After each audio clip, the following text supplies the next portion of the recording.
Hey everybody, my name's Cactus Man and today I'll be doing a video review on Insurgency Sandstorm. I'm sorry for the poor mic quality, but it's all I've got. So I hope you guys can enjoy this video, and if you do, you know what to do. Insurgency Sandstorm is an extremely well-made PTSD-induced Sandinger's shooter. If you've been reading the Steam reviews for the game, you'll come across the 47% of gay kids with 9800s and i2 dual cores complaining about the optimization of the game, and comparing it also to the old game which runs on the 2004 Source engine. The game runs fine with the beta recommended specs.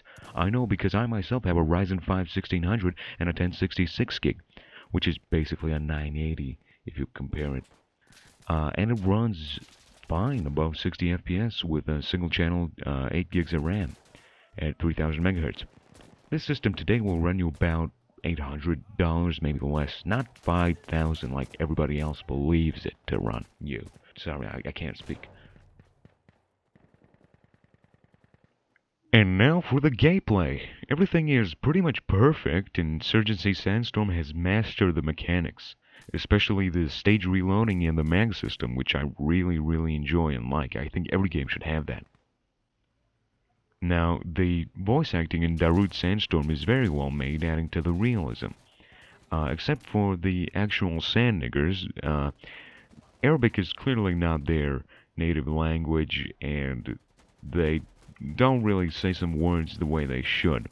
But that's fine, really. That's just a few oversights, and it doesn't really, diminish the gameplay or anything, or really remove from the experience, sorry. And switching to Russian and American fixes this problem. As for Russian, it sounds very accurate, so you've got that going for you, New World Interactive. It's pretty good. Good job. So now comes the most important part in any game of 2019, the graphics. So it ain't no fucking Crysis 3 with reshade and HD textures, but they were still amazing enough to blow me away with their poor man's RTX on a Mosin during the night, which, it's pretty impressive. And I think this game could really heavily benefit from some better anti-aliasing or maybe super sampling, but it already has super sampling and it just does not run very good. You need a really beastly computer to run super sampled anti-aliasing. That's pretty much all there is to the graphics. They're good. Not bad, just good. Actually, now that I think about the graphics a little more in detail, I think that they are much better than current AAA titles have it. They pretty much just slap some crappy textures, then compress them to shit for low quality. Here, they get sharpened. They sharpen the textures, which you don't ever see. And it looks really sharp, and I have no real issues with them. The graphics are, honestly, they're quite astonishing. I have a few examples of this, which I'm going to show on screen now.